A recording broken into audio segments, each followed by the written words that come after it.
यहाँ के माध्यम से दूर करब हम। औ भरम का लोरिक और समरू के वंशावली के विषय में हमारे माननीय मंत्री जी प्रकाश डालने हैं कि बक्सर जिला से सटा हुआ वह जिला और वह धरती जो ऐसे शानदार सपूत को पैदा करती है जो नाम कर दिया वीर था। अब वीरताई बाजार में ना बिकाले, वीरताई खून में होले। जाके दुकानदार से कहबा कि 300 रुपया की वीरताई दे तो ना दे, मिर्चाई दे दी। वीरताई होले कहाँ? खून में होले। वंशावली नामक एक पुस्तक मिली मंत्री जी, उस वंशावली नामक पुस्तक में यह स्पष्ट लिखा गया कि वीर योद्धा आल्हा और उदल कौन थे। मैं तो बड़ा भ्रमित हो गया। मैं तो समझ रहा था कि वीर आल्हा और उदल राजपूत घराने से थे, लेकिन वंशावली में स्पष्ट लिखा गया। अभी अभी आप सर्च कर लीजिए, गूगल पर पूछ लीजिए, गूगल बोल देगा। मैंने सर्च किया था एक दिन। आल्हा उदल रहने वाले उनके पिता दक्षराज बक्षराज आजमगढ़ उत्तर प्रदेश के थे।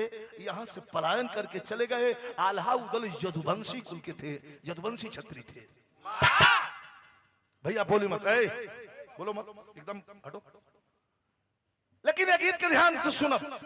अब तक के विरहा के रेखा में ये अलग गीत बा।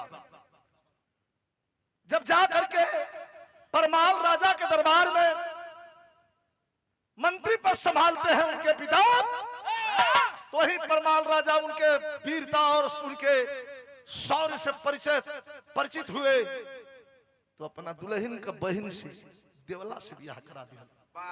देवला के गोद में 2 लड़का पैदा भइलन सब। और जब जवानी आई तो दादारी जहां लड़े जहां सो को लड़ाइए जीत देते रहो। अरे अब तो दिल्ली का राज सिंहासन भी हिलने लगा था। पृथ्वीराज चौहान की भी 2-3 बार टांगे हिल गई थी कि आल्हा उदल है कौन, जो बोले जीतत नहीं खसो और तबले अखिया मूंद के तलवार चलावता। इनका जुनून था। जीत करके चारों तरफ शोर में डंका, नगर में डंका बजा है, शोर हो गया है। लेकिन अब महोबे से कहानी की शुरुआत होती है। जगवंशी घराने के सरदार आल्हा उदल बैठे हैं, परमाल बैठे हैं, मलखान बैठे हैं, ताला सैयद बैठे हैं और देभा तिवारी बैठे हैं। कुछ मंत्रणा चल रही थी। यहीं से कहानी की शुरुआत हुई। थोड़ा आनंद लीजिएगा 20-25 मिनट।